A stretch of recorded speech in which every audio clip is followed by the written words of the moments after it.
Dear students, मैं संतोष सिंह आप सभी लोगों का स्वागत करता हूं आपके अपने यूट्यूब चैनल डीजे सर पर। आज का यह वीडियो क्लास 12 के बच्चों के लिए बहुत ही इंपॉर्टेंट होने वाला है, क्योंकि इसमें लोग बात करने वाले हैं रश्मि रथी खंड काव्य के बारे में। तो चलिए आइए स्टार्ट करते हैं। और साथ ही साथ रश्मि रथी जो खंड काव्य होता है उसमें आपका एक मोस्ट इम्पॉर्टेंट जो है चरित्र चित्रण कर्ण का, महारथी कर्ण का, तो उनके बारे में हम लोग पूरा का पूरा डिस्कशन करने वाले हैं। तो वीडियो को स्टार्ट करते हैं। वीडियो में लास्ट तक जरूर बने रहिएगा, क्योंकि इसमें आपको लास्ट में बहुत ही इंपॉर्टेंट और सरल भाषा में इस चीज़ों को समझाया गया है चीज़ों को, और बहुत ही इसमें जितने भी टॉपिक शामिल किए गए हैं उसमें आपको जितना आपको संतुलित तरह समझ में आएगा उतना आप लिख सकते हैं। तो रश्मि रथी अगर खंड काव्य के बारे में अगर हम लोग स्टार्ट करते हैं तो इसके परिचय के बारे में बात किया जाए। रश्मि रथी जिसका अर्थ क्या होता है, सूर्य किरण रथ का सवार है। सूर्य किरण रथ पर सवार है, तो ये देखिए परिचय निकल कर आता है कि रश्मि रथी का मतलब क्या होता है। सूर्य किरण रथ का सवार है, ये जो होगा रश्मि रथी का हिंदी हो गया। हिंदी के महान कवि रामधारी सिंह दिनकर द्वारा रचित प्रसिद्ध खंड काव्य है। रश्मि रथी जो है वो रामधारी सिंह दिनकर जी के द्वारा रचित है, और ये जो प्रकाशित हुआ था सन 1952 में हुआ था। और बात करें इसमें सर्गों की संख्या, तो इसमें 7 सर्ग हैं। इसमें कर्ण के चरित्र के सभी पक्षों का सजीव चित्रण किया गया है। तो ये मोस्ट इंपॉर्टेंट तरीके से देखा जाए तो जो पक्ष है कर्ण पर ये मोस्ट इंपॉर्टेंट फोकस करता है रश्मि रथी खंड काव्य। चलिए आइए हम लोग स्टार्ट करते हैं रश्मि रथी खंड काव्य के आधार पर कर्ण का चरित्र चित्रण। तो इसमें आपको देखिए, जब भी किसी का आप हेडिंग लिखा करिए तो आप पहले एक हेडिंग परिचय या तो प्रस्तावना देकर जरूर बनाया करिए। किसी का परिचय देना सबसे प्रमुख चीज़ होती है, और साथ ही साथ सबसे लास्ट जो हेडिंग है निष्कर्ष भी आपको लिखना बहुत अनिवार्य होता है। अगर बात करें परिचय में, तो कर्ण जिनके पिता सूर्यदेव व माता कुंती थी, वह साथ ही साथ अगर इनके आध्यात्मिक पिता के बारे में बात किया जाए तो महाराजा पांडु थे। तो महाराज पांडु जो थे इनके आध्यात्मिक पिता के रूप में याद किए जाएंगे, और साथ ही साथ उनके पिता सूर्यदेव व माता कुंती थी। इनके पालक पिता भी देखिए, इनके लालन पालन करता के जो माता पिता हैं उनका नाम है देवी राधा व श्री अधिरथ थे। तो ये जो इन्होंने इनको पाला हुआ था, ये जो सूत लोग थे, तो इन्होंने ही पालन पोषण किया था इनका। तो जिनका नाम क्या था, अधिरथ, और उनकी पत्नी राधा। इनकी जीवन साथी के बारे में अगर बात किया जाए तो देखिए, इनकी 2 शादियाँ हुई थी, जिसमें एक वृषाली से हुआ था, और साथ ही साथ दूसरी क्या थी, सुप्रिया थी। तो 2 इनकी क्या हो गई, पत्नियाँ हो गई, जिनसे इन्हें पुत्र क्या हुए, वृषसेन व वृषकेतु प्राप्त हुए। पुत्र तो इनके थे, और लेकिन मुख्य रूप से अगर देखा जाए तो वृषसेन व वृषकेतु जो है मुख्य रूप से सर्वोपरि लिखे जाते हैं। इन लोगों के नाम जो होते हैं ये सराहनीय है, और ये लोगों का जो भी अपनी इन लोगों की अलग उपलब्धि है। तो पुत्र जो इनके वृषसेन व वृषकेतु प्राप्त हुए। इनका परिचय देखिए, अगर बात किया जाए तो इनको जो एक पहचान मिली है, तो इनका पहचान कैसे मिला, इनका परिचय अंग देश के राजा के रूप में भी प्राप्त हुआ था। देखिए मुख्य रूप से अगर बात किया जाए परिचय के बारे में, तो अंगराज कर्ण जो मिला है इनको, तो अंग देश के राजा के होने की वजह से इनको अंगराज कर्ण नाम दिया गया है।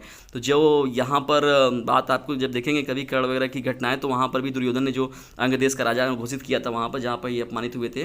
तो ये बहुत ही इंपॉर्टेंट तथ्य है यहाँ पर कि इनका परिचय जो है अंग देश के राजा के रूप में भी प्राप्त हुआ है।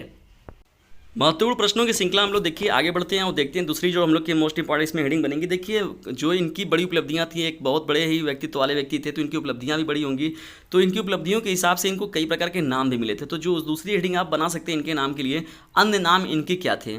कर्ण की प्रतिभा, कौशल व उनके सरल स्वभाव के कारण निम्न नामों से भी उनका परिचय होता है। जैसे अगर बात किया जाए दान करने के मामले में जो ये थे, तो इनका दानवीर कर्ण नाम रखा जाता है। सूर्य के पुत्र थे, इसलिए सूर्यपुत्र कर्ण भी कहा जाता है। अंग देश के भी बताया गया कि अंग देश के राजा भी थे, तो इसकी वजह से इन्हें अंगराज कर्ण कहा जाता है। देखिए राधे कर्ण भी नहीं कहते हम लोग, क्योंकि राधा ने इनका पालन पोषण किया था। विजयधारी कर्ण का मतलब ये विजय जो धनुष मिला था इनको इनके गुरुजी के द्वारा, जो इनके गुरुजी थे परशुराम जी के द्वारा, तो विजय धनुष जो इनको मिला था, इसलिए विजयधारी, विजयी धनुष को धारण करने वाले कर्ण, तो विजयधारी। और साथ ही साथ देखिए इनके जो गुरुजी थे, इन्होंने इनके वही गुरु की बात होती है, तो उन्होंने इनको मृत्युंजय कहा था, मृत्युंजय कर्ण, क्योंकि इन्होंने इस प्रकार से अपना दिया हुआ था परिचय वहाँ पर महाभारत के युद्ध में, तो इसलिए इनको मृत्युंजय कर्ण भी कहा जाता है। और कौंती के पुत्र थे, इसलिए कौंते कर्ण भी कहा जाता है इनको।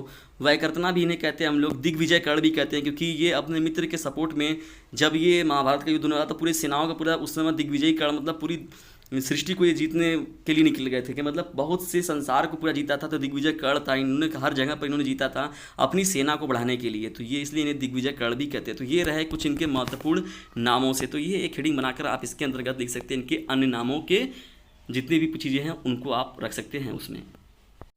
तीसरी महत्वपूर्ण जो हेडिंग इसमें प्राप्त होती है इनके चरित्र चित्रण में, तो सुंदर, आकर्षण एवं तेजवान। कर्ण सूर्य से उत्पन्न कुंती का पुत्र है, कुंती के पुत्र थे। उसके भव्य मुख्यमंडल पर अपूर्व तेज विद्यमान है, मतलब उनका जो चेहरा था वो एकदम भभकता था। साथ ही सूर्यदेव से प्राप्त कवच और कुंडल उनकी शोभा को और आकर्षक बनाते थे।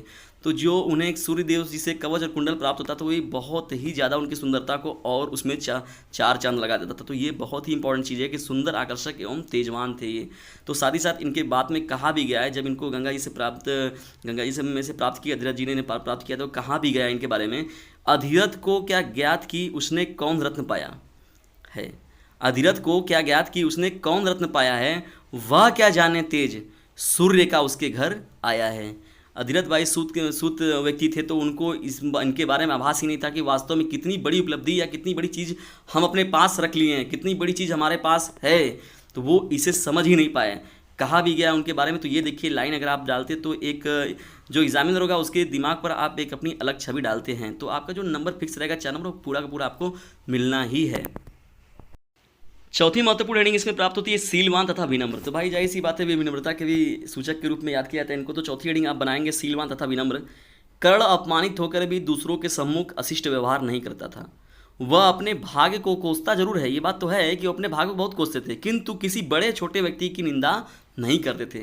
उनको अपमानित बहुत लोगों ने किया, जैसे देखा जाए तो बहुत जगहों पर देखा गया है। तो गुरु जी द्वारा तिरस्कार किया गया उनका, और जैसे उनको गुरु द्रोणाचार्य ने शिक्षा देने से मना कर दिया। भीष्म पितामह जी ने अपमानित किया बहुत, सूत पुत्र ये तुच्छ जाति, दलित जाति। तो उसमें द्रौपदी ने भी उनको स्वयंवर में भी उनका अपमानित किया। तो कई जगहों पर वो अपमानित हुए थे, लेकिन फिर भी वो शिष्टता को अपनी नहीं छोड़ते थे, वो अशिष्ट व्यवहार किसी से नहीं करते थे। तो वो उनके अंदर था जो सीलवान तथा विनम्रता गुण, वो हमेशा सदैव उसको अपने साथ लिए रहते थे। मेरे विचारों में बात किया जाए, चाहे किसी के विचारों में बात किया जाए, तो कर्ण की सबसे बड़ी उपलब्धि उनका महादानी होना, या महावीर कर्ण या महादानी कर्ण के नाम से हम लोग जानते हैं उनको। कर्ण अपनी दानशीलता के लिए प्रसिद्ध है। वह प्रतिदिन सूर्य अर्घ के उपरांत दान जरूर देते थे। उनकी दानशीलता में प्रमुखता अगर देखा जाए तो ब्राह्मण वेश में आए कपटी इंद्र को कवच कुंडल का दान देना। जैसे ब्राह्मण वेश में आए कपटी जो इंद्र थे, उनको कवच कुंडल का दान दे देना, जानते हुए भी दे देना। साधु वेश में आए कृष्ण जी को स्वर्ण दांत का दान देना। जब मरते वक्त उन्होंने उनसे स्वर्ण दांत मांगा गया, तो उस समय भी वो कैसे कैसे देखेंगे, तीर धनुष मांगे, वहाँ साफ किए, उस प्रकार से उन कैसे कैसे उन्होंने दिए। ये सब कहानी घटनाएं हैं भी, आप देखेंगे भी सूर्यपुत्र का धारावाहिक में, तो उन लोगों उन सब आपको देखने को मिलता है। माता कुंती को पुत्रों को न मारने का दान, ऐसे कई प्रकार की इनकी उपलब्धियां हैं। उनकी दानशीलता के प्रत्यक्ष प्रमाण ये देते हैं, उनकी दानशीलता के ये प्रत्यक्ष प्रमाण ही हैं।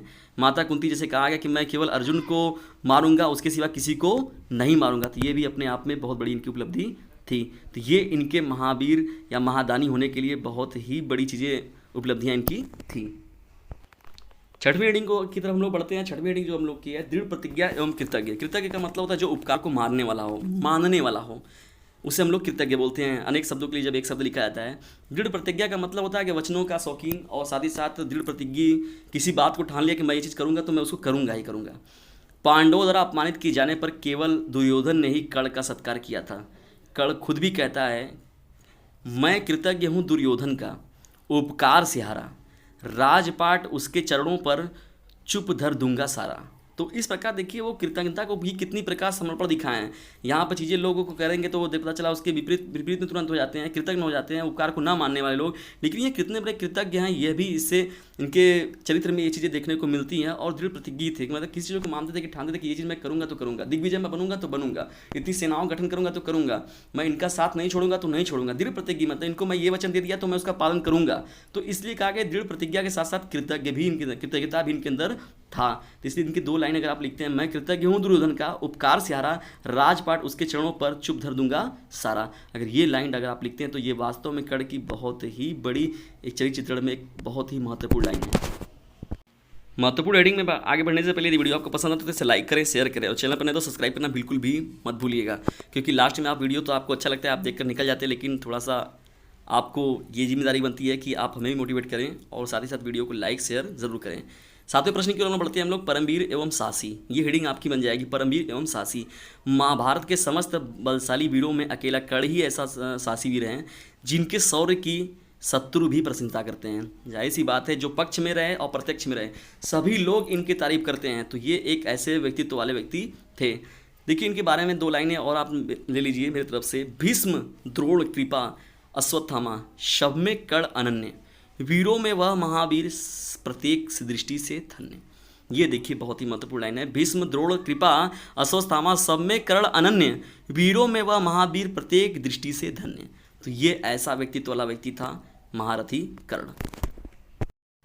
जब जब सच्ची मित्रता की बात आती है तो कर्ण का और दुर्योधन की मित्रता का परिचय हमेशा दिया जाता है, लोगों को मित्रता की परिभाषा में भी दिया जाता है और बहुत से सिलेबस से पाठ्यक्रम में भी इनको शामिल किया गया है। कर्ण व दुर्योधन की मित्रता दूध में मिले पानी के समान है। देखिएगा, वास्तव में ये लोग इसी प्रकार से इनकी मित्रता थी। कर्ण का मानना था कि मित्रता वो जो मित्र के अस्तित्व का विस्तार कर दे। कर्ण का मानना था कि मित्रता वो जो मित्र के अस्तित्व का विस्तार कर दे, मित्रता वो जो मित्र के अस्तित्व के लिए स्वयं को जला दे। तो वास्तव में ऐसी ही वो इसी कैरेक्टर जैसा उन्होंने कहा था वो इसी प्रकार से वो रहते भी थे अपने सच्चे मित्र के साथ, दुर्योधन के साथ वो ऐसे ही मित्रता को निभाए हैं और अपनी इस मित्रता का उन्होंने प्रमाण भी दिया है अपनी मृत्यु के पश्चात। तो ये एक सच्चे मित्र की कहीं ना कहीं से पराकाष्ठा के रूप में याद किए जाते हैं। आइए आगे बढ़ते हैं, देखते हैं 9वां पॉइंट जो है। तो इनका जो 9वां पॉइंट इसमें शामिल हो जाएगा गुरु भक्ति में। तो ये एक बहुत बड़े ही गुरु भक्त भी थे। ये कर्ण सच्चा गुरु भक्त है, वह अपने गुरु के लिए सर्वस्व त्याग करने को तत्पर है। अत्यधिक कष्ट सहकर भी वो अपने गुरु परशुराम की निंदा को बाधित नहीं करना चाहता। जब एक बार उसकी जांग पर सोए हुए थे परशुराम जी सर रखकर, तो वहाँ पर क्या हुआ, एक बिच्छी जब आया तो वहाँ पर उनको डंक मारा, बहुत तरीके से कीट ने उसको नुकसान हानि पहुँचाया, ब्लड बहुत ज़्यादा वहाँ पर गिरा उड़ा उनका। तो वहाँ पर उन्होंने अपनी कि गुरु जी की निद्रा टूट जाएगी इसलिए उन्होंने उनका विरोध थोड़ा सा भी नहीं किया। अट्टा सेमस उन्होंने नहीं हुआ तो तुरंत उनके गुरु जी की निद्रा खुल गई। देखा उन्होंने इतना ज़्यादा ब्लड, तो वही बाद में पूछे कि तुम सच में बताओ तुम कौन हो, ब्राह्मण तो नहीं हो सकते। तब वहीं पर उन्होंने इनको श्राप व्राप दिया था वहाँ पर। तो वो देखिए बहुत ही बड़ी घटना है वहाँ पर का। तो वहीं पर उनको श्राप व्राप मिला था। तो गुरु द्वारा श्राप मिलने पर भी वह कभी गुरु की निंदा पसंद नहीं करता। गुरु अगर यहाँ पर तो देखते हैं शिक्षकों को कोई कुछ बोल दे रहा है तो यहाँ तुरंत लड़के तुरंत वापस उन लोगों से कुछ ना कुछ चीज़ें रिटर्न मिल जाएगी। लेकिन यहाँ पर गुरु द्वारा श्राप मिलने पर भी वह कभी गुरु की निंदा पसंद नहीं करते थे। तो इससे ही पता चलता है कि वो उनके अंदर वास्तव में कितनी बड़ी गुरु भक्ति थी। यदि देखा जाए तो उपसंहार और निष्कर्ष भी कुछ बहुत इंपॉर्टेंट नहीं रहता। देखिए, प्रस्तावना मैंने बताया हुआ पहले ही कि प्रस्तावना और या परिचय जो होता है, उपसंहार और निष्कर्ष एक ही बात है।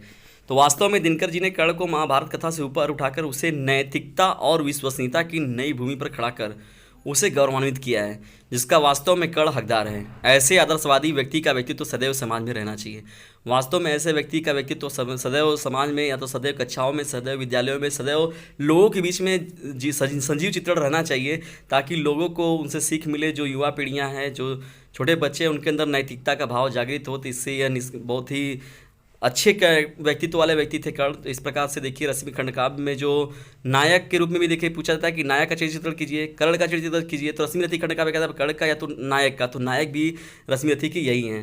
तो ये रहा उपसंहार। देखिए टोटल मिलाया जाएगा तो 9 हेडिंगें उधर बनी, प्रस्तावना या परिचय आपका 1 हेडिंग और यहाँ पर उपसंहार। तो टोटल आपकी 11 हेडिंगें बनी है। तो 11 हेडिंगें बनी, आपको 4 नंबर में ये पूछा जाएगा। तो आप कोई भी महत्वपूर्ण मोस्ट इंपॉर्टेंट जो 4 से 5 हेडिंगें आप छाट कर उसमें से लिख सकते हैं। अगर 4 या 5 हेडिंगों को भी आप लिख देते हैं ना, तो 1-2 कोटेशन देकर तो आपको पूरा नंबर मिलेगा, आपका नंबर नहीं काटा जाएगा। बहुत ही सरल भाषा में है, इसीलिए मैंने देखिए पूरा डिटेल में बात किया। यहाँ पर जो 11 हेडिंगों के साथ पूरा बात किया गया, लेकिन आपको 4 नंबर में आप 4 से 5 हेडिंगों को भी लिखेंगे तब भी आपको पूरा पर्याप्त नंबर दिया जाएगा। और जो उसके मूल बातें हैं उनको लिखना बहुत ज़रूरी है। देखिए, बहुत ज़्यादा लिखने से कोई मायने नहीं रहता है। आप थोड़ा ही लिखें, लेकिन एकदम सटीक लिखें। जितनी बातें आपसे पूछी जा रही केवल उतना ही लिखने की ज़रूरत है आपको। 200 शब्दों में कहा गया तो 200 शब्दों में हम लिखें, 25 शब्दों में कहा गया तो 25 शब्दों की चीज़ों को हम 100 शब्दों में ना लिखने लगे। तो इससे हमारा पेपर क्या होता है, छूटने लगता है। और एक चीज़ और है आपकी, छमाही हो गया और आपका वार्षिक हो गया। तो दोनों एग्जाम जो है आपके कंडक्ट होने, तो दोनों कंडक्ट होंगे छमाही के भी। तो छमाही को भी आपको सीरियसली लेने की ज़रूरत है। क्योंकि पहले चीज़ें थी कि छमाही को आपने दिया नहीं दिया। देखिए, जिन लोगों ने नहीं दिया था पिछली बार छमाही का, देखिए उनके रिजल्ट पर एब्सेंट लिखा आ गया है या केवल प्रमोट लिखा हुआ है, उनके पर कोई नंबर कुछ नहीं शो कर रहा है। तो देखिए कितना उन लोगों से आपको सीख लेनी चाहिए और आपको छमाही में भी अपना बेहतर प्रदर्शन देना चाहिए। क्योंकि हो सकता है वार्षिक में अगर कहीं कोरोना काल आ गया तो आपके एग्जाम नहीं होंगे, स्थगित कर दिए जाएंगे। तो आपको यही छमाही वाला ही नंबर जोड़कर दिया जाएगा। इसलिए आप अपने अध्ययन को नियमित रूप से जारी रखें और अभी से लग जाइए, क्योंकि अभी नहीं तो कभी नहीं।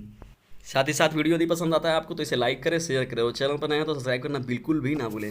हाँ, फ्रेंड्स के बीच में इसे शेयर ज़रूर करें, क्योंकि ये बहुत ही इंपॉर्टेंट टॉपिक है और आपका फिक्स है। ये पे क्वेश्चन फिक्स रहता है आपका 4 नंबर। ये फिक्स है, समझ लीजिए कि कर्ण का चरित्र चित्रण कीजिए या रश्मि रथी के नायक का चरित्र चित्रण कीजिए। ये आपका 4 नंबर में एकदम फिक्स है। तो आपको पूरा सामने दिख रहा है 4 नंबर। तो इसे आप तुरंत केवल आपको थोड़ा सा अध्ययन करके इसे कलेक्ट करके इकट्ठा करने की ज़रूरत है।